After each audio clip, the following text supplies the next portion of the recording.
భట్టి విక్రమార్క గారితో 45 కోట్ల రూపాయలు ఒక్కటే విడతలో విడుదల చేయించి ఈరోజు కాళోజీ కళాక్షేత్రాన్ని మనం పూర్తి చేసుకోవడం జరిగింది. ఇవాళ నేను గుర్తు చేసుకోదలుచుకున్నా, తెలంగాణ పోరాటానికి, తెలంగాణ పౌరుషానికి మారు పేరు, తెలంగాణ కోసం నలు దిశలా తెలంగాణ వాదాన్ని భావవ్యాప్తి చేయడానికి కాళోజీ ఎంతో కృషి చేసిండు. కాళోజీని గుర్తించని ప్రపంచమే లేదు. కాళోజీ కవిత్వం చదవని వాడు అసలు కవేగాడు, అతడికి చదివే రాదు అనుకునే విధంగా కాళోజీ ఒక బలమైన ప్రభావం మన మీద చూపించింది. అలాంటి కాళోజీ కళాక్షేత్రాన్ని 10 సంవత్సరాలైనా ఆనాటి ప్రభుత్వంలో ఉన్న పెద్దలు పూర్తి చేయకపోతే వచ్చిన తర్వాత నా బాధ్యతగా భావించి ఏ కాళోజీ స్ఫూర్తిగా ఇదే ప్రాంగణంలో రైతు సంఘర్షణ సభను ఏర్పాటు చేసి రైతు డిక్లరేషన్ రాహుల్ గాంధీ గారితో చేపించిన తర్వాత తెలంగాణలో కాంగ్రెస్ పార్టీ స్థితిగతులు మారినాయి.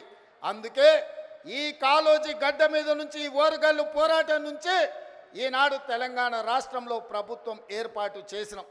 మరి అలాంటి ఈ గడ్డ మీద కాళోజీ కళాక్షేత్రం వాయిదాలు పడుతూ ఉంటే చూస్తూ ఊరుకుందామా?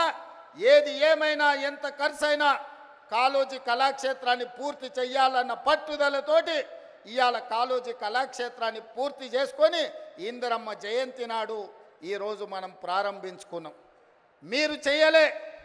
మీరు చేయాలన్న ఆలోచన చేయలే.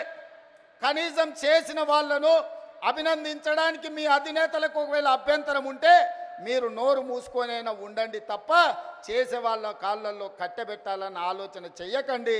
వచ్చేసారి డిపాజిట్లు కూడా దక్కవు అని చెప్పి నేను వాళ్ళకి చెప్పదలుచుకున్నా.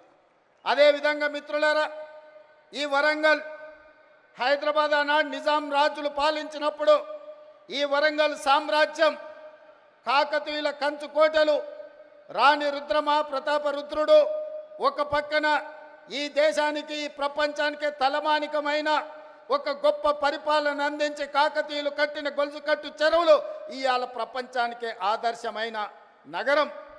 ఈ నగరం చారిత్రాత్మకమైన నగరం. ఇక్కడ కట్టిన 1000 స్తంభాల గుడి కావచ్చు, రామప్ప దేవాలయం కావచ్చు, ఇలా చెప్పుకుంటూ పోతే ఇక్కడున్న కోటలు కావచ్చు, ఇక్కడున్న చెరువులు కావచ్చు,